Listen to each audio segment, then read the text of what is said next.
लोकतंत्र की जननी की भूमि बिहार की जनता को मैं हृदय से नमन करता हूं, अभिनंदन करता हूं।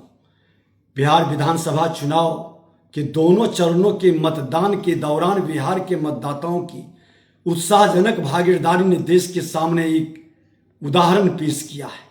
हमारे मतदाताओं, खास तौर पर हमारी महिला मतदाताओं ने सशक्तिकरण और निर्णय की आज़ादी का एक सराहनीय नजीर पेश किया है।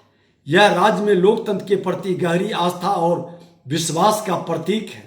2005 तक जो बिहार चुनावी हिंसा, बूथ की लूट, मतदाता पेटियों से जिन निकालने के लिए बदनाम था, आज वह डबल इंजन की सरकार के सुशासन से मिली सुरक्षा के कारण सभी मतदाता अपनी इच्छा के अनुरूप मतदान कर रहे हैं। SIR के माध्यम से चुनाव आयोग के द्वारा जो पारदर्शिता ला गई उसका भी कमाल है।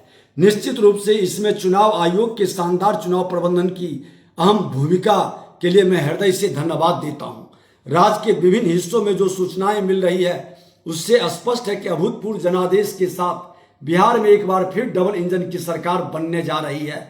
बिहार के लोगों ने राजद कांग्रेस के हवाई वादों की जगह हमारे आदरणीय प्रधानमंत्री जी और माननीय मुख्यमंत्री जी के मजबूत इरादों वाले नेतृत्व को एक बार फिर अपना आशीर्वाद दिया है।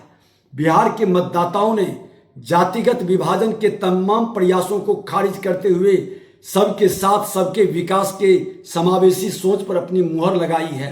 इस जाति के जहर के लहर के कहर से बिहार को बर्बाद करने वाले और गाली बनाने वाले को तमाचा लगा है। आगामी 14 नवंबर को परिणाम आने के साथ ही हमारी डबल इंजन की सरकार बिहार की जनता के साथ मिलकर राज्य में विकास के एक नए अध्याय की शुरुआत करने जा रही है। हमारी डबल इंजन की सरकार आगामी कार्यक्रम में राज्य में बेहतर निवेश माहौल के साथ औद्योगिक विकास पर ध्यान देगी।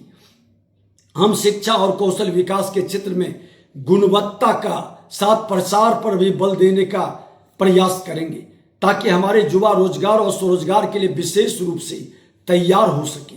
विश्व स्तरीय बुनियादी ढांचे के साथ तकनीकी आधारित कृषि और कृषि उद्यमिता पर भी हमारा फोकस होगा।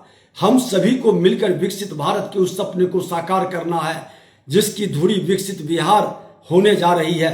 हम इस बिहार की जनता जो लोकतंत्र की जननी की भूमि पर निवास करता है, पूरे देश को एक संदेश दिया है कि जिन लोगों ने बिहारी को गाली बनाया, बिहार को बर्बाद किया, बिहार को बदनाम किया, पलायन के लिए विवश किया, हमारे नौजवानों के हाथ में हथियार देकर अपराधी बनाने का काम किया, आज उस राजद की मानसिकता को और उस राजद कांग्रेस के द्वारा बूथ लूटने वाले गुंडों को एक सबक सिखाने का एक नया प्रयास किया है।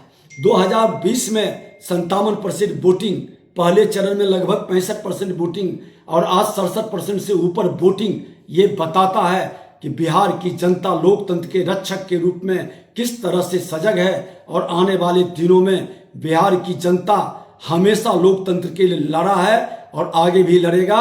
ये परिवार तंत्र को खत्म करके अपना जनादेश एक देश को संदेश दिया।